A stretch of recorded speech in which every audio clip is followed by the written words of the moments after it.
Yo, so people, it's your boy, Beacon62, welcome back to another video. And today we're going to be looking at 10 guaranteed things to happen in the transfer window this summer. Now, everyone's talking about the World Cup, but let's not forget, we have a transfer window to talk about. And it is going to be big, big, big. And we are going to go with 10 things that, when we look back at these at the end of the window, we're going to go, oh, he was bang on 10 times. Because this is exactly what is going to happen. And I'm so confident in it. I don't know how to express my confidence. It's guaranteed to happen. First up, you know what's happening. Marcus Rashford, he's staying at Man United. Said it here. Michael Carrick is reinventing Marcus Rashford.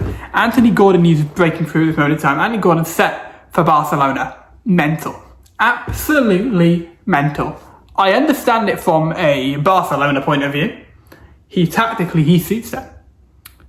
And his wages are going to be cheap. You know, Barcelona are paying Anthony Gordon less than Real Madrid are paying Kylian Mbappe's mother. That's mental. But I have one question about the Anthony Gordon deal. In my opinion, Marcus Rashford is better than Anthony Gordon. And he's 26 million compared to 80, is it? Is that how much they're going to go for Gordon? Now, I understand wages make that a little bit different. But for me, Marcus Rashford to Barcelona seemed like a no-brainer. I don't really know why they're going with Gordon instead. I mean, Anthony Gordon is not a Barcelona player. Gordon feels like a Barcelona player, playstyle-wise, like absolutely. But, nah, man, Anthony Gordon playing for Barcelona. That pale guy playing for... He's too pale for Barcelona. He's not clean enough. I feel like to play for Barcelona, you have to have a clean cut. You have to be like... You can't be that pale. He's too white. He's too white. Like, a Scouser playing for Barcelona doesn't just sit right in my head. Like, I just can't imagine him going in and just interviewing and talking, not interviewing, I don't know why he's interviewing them, talking to his teammates. I don't understand a word he says, will they? Anyway, more importantly, he's going to need a lot of factor 50.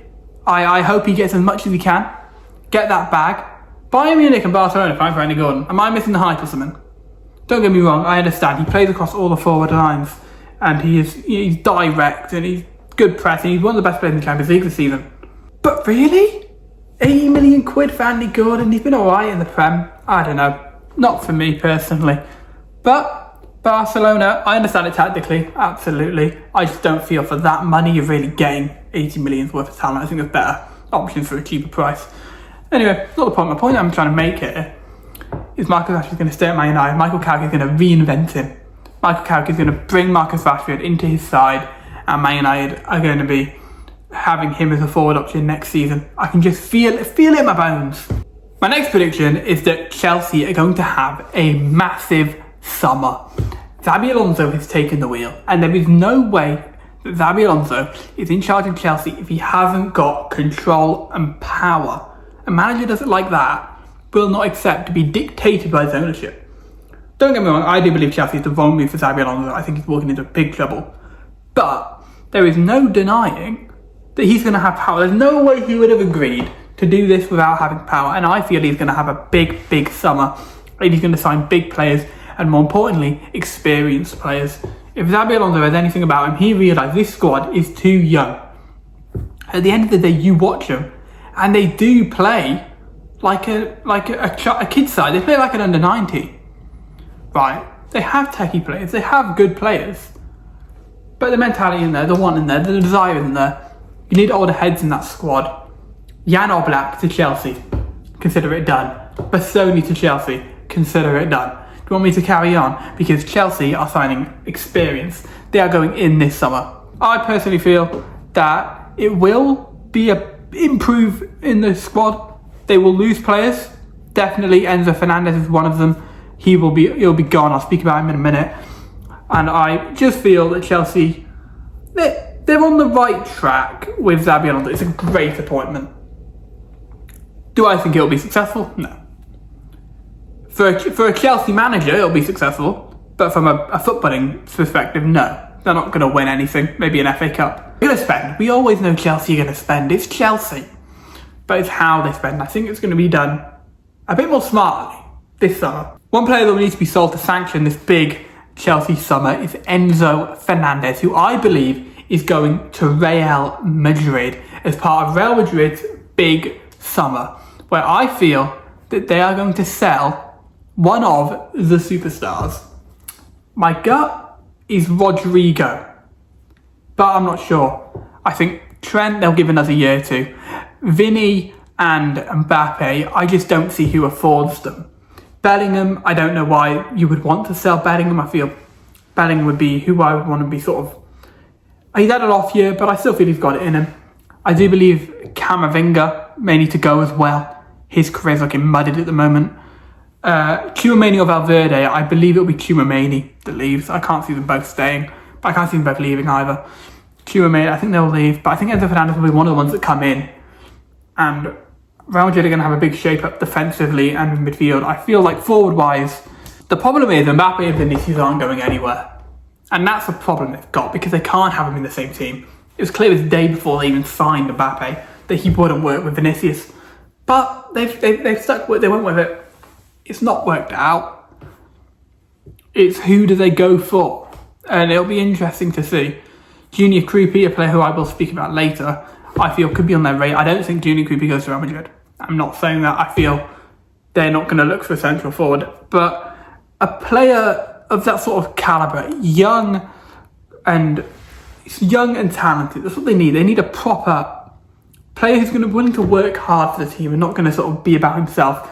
A ready-made star is just going to want to be the main man, and that's not going to work. They need somebody who's willing to work be an understudy almost. Ideally, more right-hand side suited. But yeah, and they need a left-back as well. Let's not forget, they definitely need a left-back. Interesting to see who they go with. Now, I've always had this weird feeling that Alphonso Davies will end up a Real Madrid player. So maybe this is the summer that happens, but we'll have to wait and see. Next prediction is that these boys here, Liverpool FC, have a big summer change for the worse.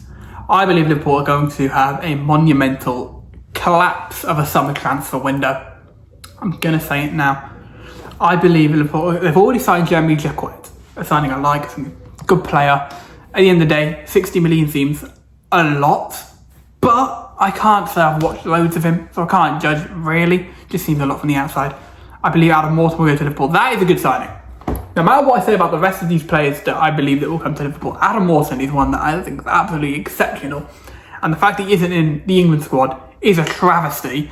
So, and as I promise, like, and even it's been a weird these past. Adam Morton, I'm fine with that one, but he's 100 million quid probably.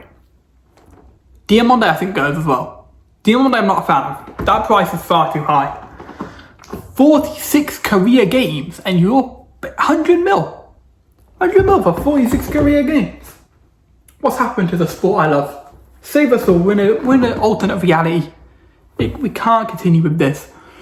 The prices of Premier League clubs have to pay compared to the rest of Europe is mental. Anything to do with the Premier League and prices are like that. They're sky high. Call it the Statue of Liberty. It's too high, okay? So that's where I think Liverpool going for another winger as well. I believe Bradley Barcola is being talked about. I don't know if it will be him. Another winger will come. I believe Liverpool go for Dumfries as well at right back, which is a monumentally awful error. Dumfries? Really? Oh, Really? Really? I'm so uninspired by that. It's a backward step, honestly. And when I say a big change to the squad, I mean outgoings as well. Curtis Jones in Milan as part of this Dumfries deal, and yeah, that's a stinky one. That is an awful mistake for Liverpool. Curtis Jones, I believe, could be retrained as a right back and become a really good right back. If you go Serie A, by the way, Curtis Jones is one of the best players in the world. And everyone go, oh, why do we sell? Why do we sell? Appreciate him while you have him. Curtis Jones is top quality. Right. They're going to also sell Alexis McAllister, and they're going to bring a second midfielder in alongside Adam Morton, my belief. McAllister sale I can understand. I think Kanai will stay. I think Allison will stay. Obviously already lost Salah, Robertson. Cody Gakpo, I don't believe will leave, but there is a good chance Cody Gakpo leaves. Liverpool do also probably need a centre forward.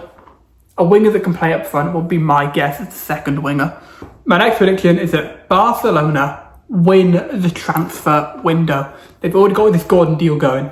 Looks like Julian Alvarez as well. I believe they're going to get another, I don't know who, I couldn't put a name. I feel they're going to get another big signing in. That's like going to be like a steal for how cheap they get him. And I believe Barcelona are going to get all their business done before the World Cup to stop price inflation, which we always see happen after the World Cup. If players have a good World Cup, they're going to make a move this summer. Whoever at the start of this World Cup that are going to be from these smaller nations, they're going to look big, they're going to get their move. Just you wait. Amrabat happened last time. James Rodriguez is the prime example. It's going to happen. Okay? Barcelona are doing very smartly doing all their business before this World Cup, and I feel they're going to, because of that, they're going to become the winners of this transfer window. They're going to get players cheaper. They're going to have everyone in early. Something which we just spoke about. Liverpool probably need to do. I would recommend all clubs do it. If I'm being honest, I feel like it's the best way to go about. Wait for after the World Cup to do your business. Can often be a big problem because inflated prices, less time with the manager, less time to settle in, less time to bed in. And yeah, it just makes things all messy, more complicated, and more clubs are going to be trying to get the players if they have a good World Cup. Another team that's going to have a big summer are the title holders of the Premier League, Arsenal. I feel this is the year they get their superstar forward, and that man is going to be, drumroll please, Morgan Rogers. Morgan Rogers is the brand new Arsenal forward. I can feel it. Morgan Rogers on the left wing for Arsenal. Yeah, I like the sound of that, but I don't, because I don't want Arsenal to do well. But if you're Mikel Arteta, you like the sound of that. Let me tell you that. Mikel Arteta sat there, going in his horrible trousers. I don't like his trousers. He sat there, just thinking about how good Morgan Rogers would be on that left-hand side, with Gyok in the middle and Sachs on the right. That's what he's doing in his head. And then you got Nicholas Jover thinking, oh my God, imagine Morgan Rogers trying to take off the goalkeeper's glove just to put him off on that corner. Oh my God, world class. It's going to happen, I believe. Not sure how much. I'm hearing talk of it already, and I can just feel it. If they don't get Rodgers, I don't know who it would be, but I still feel a big forward coming in. They need goals. They need threat out wide, and it's not going to be Saka they replace, and I wouldn't do that. So yeah, a left wing replacement probably needed. Trossard, Martinelli aren't really up to the scratch of a title-winning team, but they are in a title-winning team. So what can I say? Next up is Manchester City. What are they going to do? Enzo Maresca is taking over from Pep Guardiola's team, and what are they going to do? Absolutely nothing. I don't think City do much at all. I think City have a really quiet window. Man City's window is going to either be, if he isn't really quiet, it's going to be like the busiest thing you've ever seen. I don't think there's any in between. He's either going to bring in loads of players, sell a big name like a Donnarumma. I can see a Donnarumma sale. That is the one part of this window that I'm not sure on is the goalkeeping situation. I can really feel a Donnarumma sale. But I don't believe he will, but I can just sort of feel it come, potentially. But Pep was ahead of the curve with that Donnarumma signing, and with the way that goalkeepers are changing in the Premier League, and I do feel Maresca will value that and keep him in. Now, there's talk of Elliot Anderson. It's not happening. The price range that I'm hearing for Elliot Anderson is ridiculous. It can't just be me. 9 figures. 9 figures for Elliot Anderson. It can't. Am I missing something? Look, he's a good player. Cracking player, you could say. But come on. Are we not talking a bit too much money here? I think Marinakis is going to price City out of him. I think Man City will push for this Elliot Anderson deal. But I don't see Marinakis selling easily. I don't see him selling at all because his price is going to be way too high. And because of that, I don't really see City signing anyone else. I don't really know that they'll bring in 1 or 2 maybe low profile signings that will turn out to be really good, as they always do. But I can't see anything big. I just don't feel it. I don't know why. I just feel like they'll look at what Liverpool did when Klopp left, and this sort of continuity was important, and that was how Liverpool developed and won the title the next year. When you're already losing Pep Guardiola, that is such a big change. They're probably going to go, let's limit the amount of change that we can have. So a very small or little, whatever you want to call it, Man City aren't doing much, basically, is what I'm saying. Right, predictions 8, 9 and 10 left, and they're all about individual players. A little hint for you. Can you guess who? Well, number 8 is Cole Palmer to Manchester United. You want Manchester? You like Manchester? From Manchester? You like Manchester? Yeah. Cole Palmer, Manchester United. I can just feel it. I know he's a City boy, But come on, the guy from Manchester, he's not going to stay at Chelsea. He needs to be playing in the Champions League if he wants to get back in the England squad and back to the level he should be at. Man United makes sense. He's a Man United fan. And the way they're going, I can feel it. Now, this is a stacked forward line, by the way. Palmer, if you include like attacking fielders, Cole Palmer, Bruno Fernandes, Brian Mbeumo, Matthias Cunha, Marcus Rashford, Benjamin Sesko. Probably even another centre forward, but then Rashford can always play there. That's a strong forward line. That's really strong. That's not going to be where United's downfall is in next season. That's for sure. That forward line would be filthy. And Cole Palmer.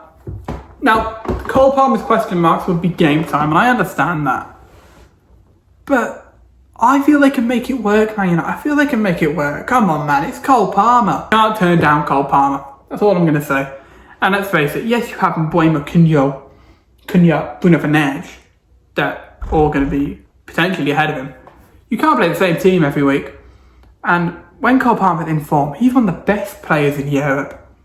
Did you see him in that 2024? Cole Palmer is one of the best players in the world in this last decade. Right, for that 1 year. He was incredible that year. So, for me, I can see Man United making the move. It'll be big, and it'll probably be him, and then talks of Edison at Atlanta and Tonali. I don't believe they'll go. They might go for both. I can only see him going for one of them. Edison would be my guess. That's what it sounds like. But yeah.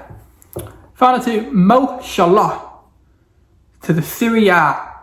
If I had to guess, I would say Inter Milan, but I can feel the Juventus move. Mohamed Salah to Serie A. It feels right. Mohamed Salah, I mean, he's basically 25 in Serie A years. And so it can really prolong his career, and he can win a few titles, especially going to Milan. Juventus missed out on Champions League, so for that reason, I would not say them. I would go into Milan. And I feel it would work. Mo Salah in Serie A. Maybe Napoli as well. Imagine Mo Salah and Kevin De Bruyne in the same team in Serie A. The dinosaur league. If you have more than 90 pace, they look at you like you're some sort of witch doctor. Okay? Imagine that. Oh. It would, oh my god, they'd get arrested. They would get arrested. Criminal offences. Black magic on the pitch. And with Scott McTominay, the box crasher himself, who's recently got a £20 note. Wow. Wonder how much that's worth. Anyway, more importantly, Mo Salah to Serie A just feels nailed on. It just feels nailed on. He was there before, he'll go back there again. And you know, like, La Liga, no, I don't see him going to Real Madrid. He doesn't like them. Barcelona wouldn't suit him. You go to Italy, it makes sense. You know, Germany, Bayern Munich. They've got Elise. PSG, no. So yeah, I think Italy makes sense. Finally, we spoke about before, Junior Creepy to PSG. Junior Creepy to PSG. I can feel it. Because Ousmane Dembele doesn't really play that much. None of them really play that much. So Junior Creepy will get game time. And he's unbelievable, this lad. This lad is unbelievable. Am I right in saying he's like the highest goal scorer under 18 players is Michael Owen? Is that right? I could be wrong. I think that's right. And he's amazing.